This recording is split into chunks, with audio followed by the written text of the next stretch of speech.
पहले आप सिर्फ आरजेडी और नीतीश कुमार पर ज्यादा हमला करते थे, कांग्रेस पर भी हमलावर थे, लेकिन अब रिसेंटली आपने बीजेपी और नरेंद्र मोदी को अपने निशाने पर लिया है।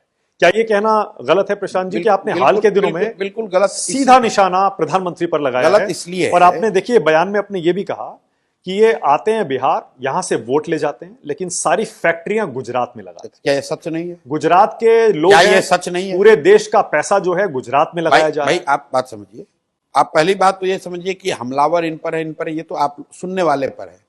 मैं जितनी बात मोदी जी के बारे में पहले कह रहा था उतनी बात आज भी कह रहा हूं। मैं मोदी जी पर कोई व्यक्तिगत टीका टिप्पणी नहीं कर रहा हूं, मैं हिंदू मुसलमान की बात नहीं कर रहा हूं, मैं मंदिर मस्जिद की बात नहीं कर रहा हूं। मैं हर सभा में लोगों से पूछता हूं कि अगर वोट बिहार का है तो फैक्ट्री बिहार में लगना चाहिए कि गुजरात में लगना चाहिए? लोग बताते हैं कि नहीं भैया, वोट हम लोग का है तो फैक्ट्री तो यहां लगना चाहिए। और फिर मैं पूछता हूं, अच्छा भाई सभा में जितने लोग बीजेपी को वोट दिए हो, ये बताओ कि 15 साल में मोदी जी ने फैक्ट्री कहां लगाया? बिहार में लगाया है ज्यादा फैक्ट्री कि गुजरात में? तो लोग खुद ही कहते हैं गुजरात में। तो मैं ये कह रहा हूं भाई, ये तो नहीं होना चाहिए कि आप वोट बिहार में लीजिएगा और फैक्ट्री गुजरात में लगाइएगा। ये मैंने कब से कहना शुरू किया, ये समझिए।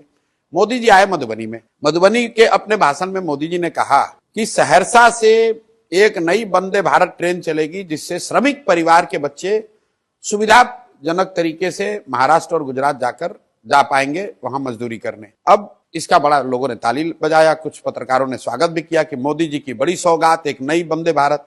पहला व्यक्ति प्रशांत किशोर है जिसने इसका विरोध किया है। हम कह रहे हैं कि हमें ऐसी ट्रेन नहीं चाहिए जिस ट्रेन पर बिहार के बच्चे मजदूर बनकर जानवरों की तरह बैठकर महाराष्ट्र और गुजरात में नौकरी मजदूरी करने जाएं। हमें ऐसी ट्रेन नहीं चाहिए। ये इतना बड़ा बिहार के प्रति पूर्वाग्रह दिखाता है कि आप कह रहे हैं कि वंदे भारत ट्रेन चलेगी ताकि तुम्हारे बच्चे, बिहार के बच्चे बैठकर गुजरात में जाए मजदूरी करने के लिए। हमने ये भी कहा कि क्या वंदे भारत ट्रेन तो हर जगह चल रही है? क्या मोदी जी ने कभी भी अपने भाषणों में किसी दूसरे राज्य में ये कहा कि भाई गुजरात से एक नई वंदे भारत ट्रेन चलेगी जिससे गुजरात के श्रमिक परिवार महाराष्ट्र तमिलनाडु जाएंगे मजदूरी करने? तो ये जो सेंटेंस है इसकी आप गंभीरता को समझिए। बिहार भारत में रहने वाले बड़े वर्ग के नजर में मजदूर का सप्लायर है, मजदूरों की फैक्ट्री है। और ये बात इतना लोगों के दिमाग में घर कर गई है कि वंदे भारत का इनॉग्रेशन करते समय या घोषणा करते समय प्रधानमंत्री भी यही कह रहे हैं। पर क्या ये सच नहीं है? सच है, लेकिन उस सच के लिए अगर सच है तो इसके लिए जिम्मेवार कौन है? फिर मैं क्या कह रहा हूं, मोदी जी का भाषण सुनिए गुजरात में। मोदी जी प्रधानमंत्री है, गुजरात के तो प्रधानमंत्री नहीं है, सिर्फ गुजरात के भी प्रधानमंत्री हैं और बिहार के भी प्रधानमंत्री हैं। मोदी जी गुजरात में गए, उन्होंने कहा जब गुजरात 2035 में 75 साल का हो तो मैं चाहता हूं कि गुजरात की अभी से प्लानिंग हो कि वहां शिक्षा कैसे होगी, वहां इंडस्ट्री कितना होगा, वहां इनकम कितना होगा, गुजरात में कल्चर की स्थिति क्या होगी। वही मोदी जी आए यहां बिहार में काराकाट में तो कहते हैं यादव सब मेरा परिवार है, कुर्मी मेरा परिवार है, तेली मेरा परिवार है, कलवार मेरा परिवार है, पासवान मुसहर मेरा परिवार है। अरे भाई, आप प्रधानमंत्री हैं, गुजरात में जाकर आप कह रहे हो कि 2035 में गुजरात कैसा दिखना चाहिए, और बिहार में आकर आप यादव कुशवाहा कोयरी ब्राह्मण भूमिहार की बात कर रहे हो। गुजरात जा रहे हो तो आप इन्वेस्टमेंट समिट की बात कर रहे हो, फैक्ट्रियों की बात कर रहे हो, गिफ्ट सिटी की बात कर रहे हो, धोलेरा सिटी बता रहे हो। अब बिहार आते हो तो कहते हो तुम लोग को 4 किलो अनाज दे रहे हैं। भाई 8 करोड़ गरीब परिवारों को अनाज मिल रहा है, इसकी गारंटी दे रहे हैं। आप मुझे बताइए कि क्या गुजरात में फ्री अनाज नहीं बट रहा है? 80 करोड़ लोगों को अनाज मिल रहा है ना, 5 किलो। बिहार में भी उसमें कुछ लोगों को मिल रहा है, लेकिन दूसरे राज्यों में तो आप ये नहीं कह रहे कि 4 किलो अनाज दे रहे हैं इसलिए वोट दो। तो बिहार में क्यों कहते हो भाई? ये गलती मोदी जी की नहीं है। आप मेरा पूरा भाषण सुनिए, मैं लोगों को कहता हूं कि ये गलती मोदी जी की नहीं है, ये गलती बिहारियों की है, हम जैसे लोगों की है कि हम लोगों ने अपना भाव ही इतना गिरा रखा है कि भाई 4 किलो अनाज दे रहे हैं, यही बहुत बड़ी बात है यार, हम पर एहसान कर रहे हैं, लो ले जाओ वोट। आप प्रशांत जी ये भी कहते हैं उन नेताओं को वोट मत दो जिन्होंने आपको लूटा, आपके बच्चों का भविष्य लूटा। अच्छा, इसमें क्या लालू यादव को वोट मत दो, नीतीश कुमार को वोट मत दो, प्रधानमंत्री मोदी को वोट मत। मैं ये नहीं कहता हूं मोदी को वोट देना है नहीं देना है। हाँ। मैं पूछता हूं भाई मोदी को वोट देना है कि नहीं देना है? हाँ। कुछ कहते हैं नहीं देना है, मैं कहता हूं क्यों नहीं देना है ये समझो। क्योंकि तुमने कहा कि अगर वोट बिहार का है तो फैक्ट्री बिहार में लगनी चाहिए, और तुम ही कह रहे हो कि 15 वर्ष में मोदी ने फैक्ट्री बिहार में नहीं लगाया है, गुजरात में लगाया है।